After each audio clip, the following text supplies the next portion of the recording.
का मौका मिला, उसका नाम है साले नौजवान और बेदाग जवानी के फ़ायदे।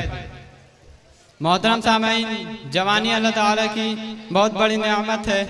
ये इंसान की ज़िंदगी का सबसे कीमती हिस्सा है। ज़िंदगी की इस उम्र में इसकी हिम्मतें और हौसले बुलंद होते हैं, आज़ाओ जवारिह मजबूत होते हैं और ख्वाहिशात व जज्बात अपनी इंतहा को पहुँच जाते हैं। लिहाजा जवानी की कदर करना और अपनी ताकतवर तवानाइयों को सही जगह पर इस्तेमाल करना और दीन की खातिर इन्हें लगाना, ये जवानी का हक और नेमत खुदाबंदी की कदर है। और क़यामत के दिन इसके बारे में सवाल किया जाएगा, जैसा कि हुजूर सल्लल्लाहु अलैहि वसल्लम ने इरशाद फरमाया, इंसान के कदम क़यामत के दिन अल्लाह ताला के सामने से उस वक्त तक नहीं हटेंगे जब तक उससे 5 चीज़ों के बारे में सवाल ना किया जाए। नंबर 1, उम्र कहाँ गुजारी। नंबर 2, जवानी कहाँ खर्च की। नंबर 3, माल कहाँ से कमाया। नंबर 4, माल कहाँ खर्च किया। और नंबर 5, जो इल्म हासिल किया उस पर कितना अमल किया। जवानी की इबादत अल्लाह ताला को बहुत ज़्यादा पसंद है, क्योंकि वो तमाम तर्ज़बात व ख्वाहिशात को दबाकर अहकामात खुदाबंदी की तकमील करता है। और इस जवानी की इबादत पर अल्लाह ताला उसे खुसूसी इनामात से नवाजेंगे, जैसा कि हुजूर अकरम सल्लल्लाहु अलैहि वसल्लम ने इरशाद फरमाया कि क़यामत के दिन अर्श के साए के अलावा कोई साया ना होगा और उस साए में सिर्फ 7 किस्म के लोग होंगे, जिनमें से एक ऐसा नौजवान भी होगा जो अल्लाह ताला की इबादत व इताअत में पला बड़ा होगा। लेकिन आज के इस माहौल में नौजवानों ने बुरे अखलाक और गैरों के तरीके को इख्तियार कर लिया है, जिसकी वजह से उनकी ज़िंदगी अल्लाह और उसके रसूल सल्लल्लाहु अलैहि वसल्लम के अहकाम के मुताबिक नहीं गुजरे।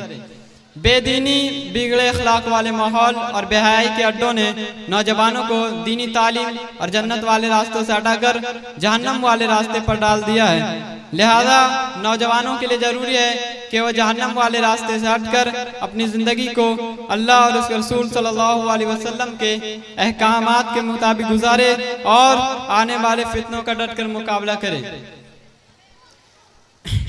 बुराई और बेहयाई के माहौल में तरबियत पाने वाले नौजवानों के लिए कुरान करीम ने हज़रत यूसुफ अलैहिस्सलाम की जवानी को नमूना के तौर पर पेश किया है और ये पैगाम दिया है कि हर मुसलमान नौजवान के लिए हज़रत यूसुफ अलैहिस्सलाम की जवानी को अपने लिए नमूना बनाना जरूरी है।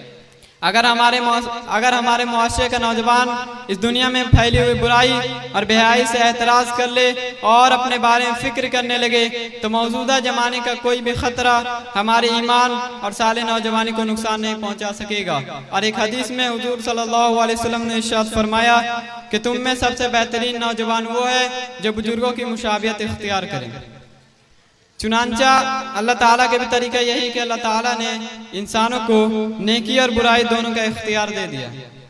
अगर इंसान नेकी वाले रास्ते को इख्तियार करता है और उसमें पेश आने वाले आजमाइशों और मुसीबतों का पूरी हिम्मत और यकीन के साथ मुकाबला करता है, तो अल्लाह ताला उस पर अपनी रहमत और तवज्जो फरमाता है और उसके लिए नेकी पर चलना आसान कर देता है। लिहाजा नौजवानों के लिए ज़रूरी है कि वो अपनी जवानी की कदर करे और इसे अल्लाह ताला की इबादत में गुजारे, क्योंकि जवानी की इबादत अल्लाह ताला को बहुत ज़्यादा पसंद है। हदीस में है कि जो शख्स दुनिया की लज्जतों को छोड़ दे और अपनी जवानी अल्लाह ताला की इबादत में गुजारे, तो अल्लाह ताला उसे 99 सिद्दीक़ का सवाब अता करते हैं। लिहाजा पुख्ता इरादा करें कि अपनी ज़बानी अल्लाह ताला की इबादत में गुजरे, और अगर गुनाह के काम और अल्लाह की नाफरमानी हो गई हो तो जल्द अज जल्द तौबा कर ले। तौबा एक पसंदीदा अमल है। हदीस में है कि तौबा एक पसंदीदा अमल है, लेकिन जवानी में तौबा करना ये बहुत ही ज़्यादा पसंदीदा और काबिल तारीफ़ अमल है। आखिर में दुआ है कि अल्लाह ताला हम सबको अपनी ज़बानी की हिफाजत करने और इसे दीन की कामों में लगाने और बुराई और गुनाह के कामों से इसकी हिफाजत करने की तौफीक अता फरमाए। आमीन। व आखिरु दावाना अनिल हम्दुलिल्लाहि रब्बिल आलमीन। अस्सलामु अलैकुम व रहमतुल्लाह।